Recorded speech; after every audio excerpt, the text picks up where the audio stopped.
अस्सलाम वालेकुम। मेरा नाम डॉक्टर सुनैना मुगल है और मैं ज़ेबुन्निसा ट्रस्ट हॉस्पिटल सागरपुर में काम करती हूँ।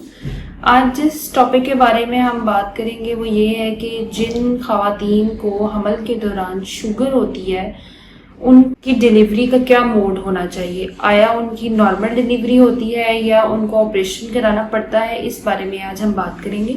वीडियो का आगाज़ करने से पहले मैं अपने सब व्यूअर्स को ये कहूँगी कि काइंडली हमारे चैनल को लाइक करें, सब्सक्राइब करें। शुक्रिया।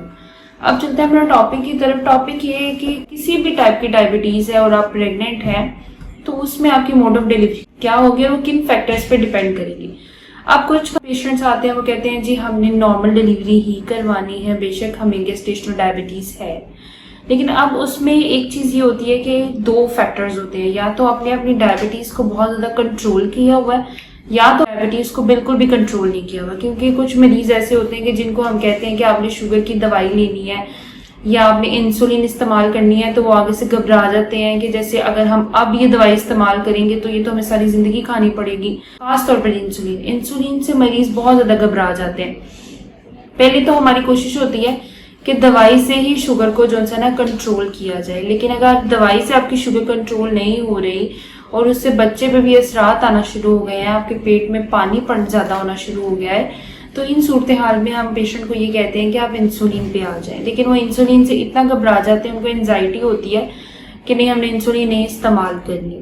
अब इस तरह जो पेशेंट सोचते हैं या जिस तरह अपनी डायबिटीज़ को अपनी थ्रू आउट प्रेगनेंसी मेंटेन कर रहे हैं या जिस तरह आप नहीं मेंटेन कर रहे, इन सब फैक्टर्स का आपकी डिलीवरी के ऊपर बहुत असर आता है। अगर आपकी शुगर बहुत ज़्यादा कंट्रोल्ड है, अगर आपकी शुगर की वजह से आपके बच्चे पे कोई असरात नहीं हुए हैं, तो फिर आपकी नॉर्मल डिलीवरी हो सकती है।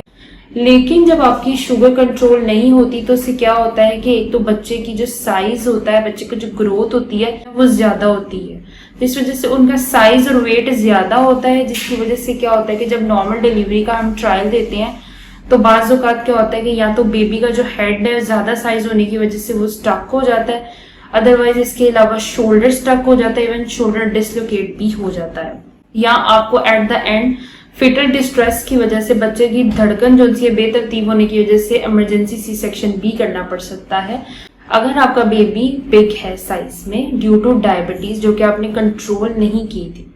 इसके अलावा दूसरी एक कॉम्प्लिकेशन होती है डायबिटीज़ में कि आपके पेट के अंदर पानी ज़्यादा हो जाता है।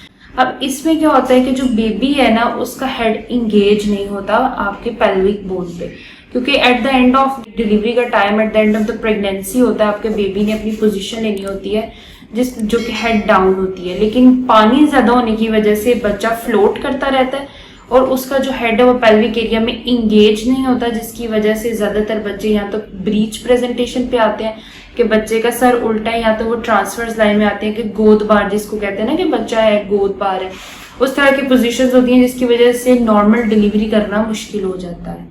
सेकेंडली होता है कि कभी कभी बच्चे का जो हेड है वो नीचे तो होता है, पेल्विक बोन में स्टक तो होता है, लेकिन ज़्यादा फ्लूइड की वजह से जब फीमेल पेन्स लेबर पेन्स के अंदर पुश कर रही होती है ना तो वो इतनी अच्छी पुशिंग कैपेसिटी नहीं होती, जिसकी वजह से बेबी बाहर पुल नहीं होता।